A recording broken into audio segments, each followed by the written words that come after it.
to the 2014 Steve Griffiths Charity Beer Pong Tournament panel show. I'm William McGregor, your host for the evening. I'm happy to introduce to you the team that we have from behind the scenes. To my left, I have Steve Bizzle Basing, Abby the Boss Hayes, and Liam No Show McGar. Yeah, anyway. So, to fill Liam's space, we've got Danny coming on to give us some extra help. So Steve, would you like to take us through what's going to be happening today? Yeah, sure, great, thanks Will. So today we're going to get the ball rolling, or as we like to say in the beer pong world, bouncing, with a recap of last year's tournament. Then we're going to have a little learn the game section, a quick word from our sponsors, players to watch out for section so you know who to put your money on for this year's tournament. And then we're going to round it off with a chance for everyone out there to get involved. So if we can get started, first of all, welcome Danny, nice to see you. You're going to take us through a recap of last year's tournament.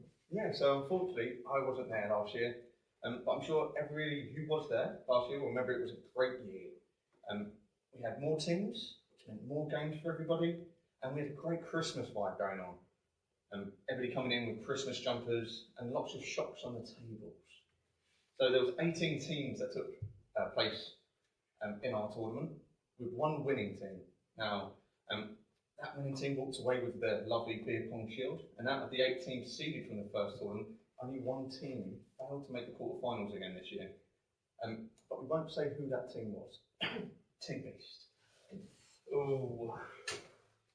Well, they can't win everything, can they? Moving on, from the quarterfinals though, came possibly 2 of the most interesting matches in the semi-finals, as both teams were decided with instant winning shots, a so-called Chris Griffiths.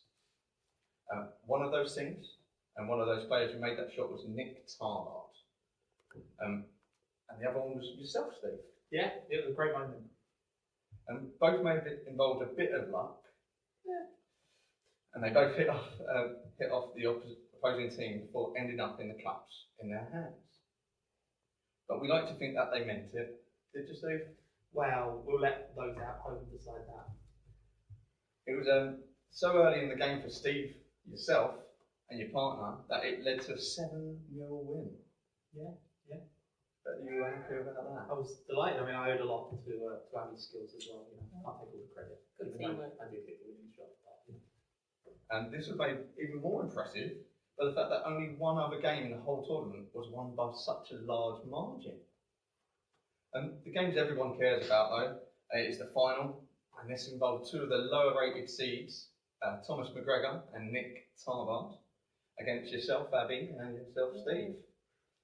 Both teams coming off the back of confident wins in the semis, and really this was a match that could go either way. Nick and Tom took the initiative and threw the lead into the final from the start to finish, finally seeing off the game with a 3-0 victory over yourselves. Hopefully this year's just going to be just as exciting. That's great, Danny, thanks for that. Now we're going to move it over to Jan in this corner, and Ash is going to show us some of the tips that he used to win the tournament in the first year.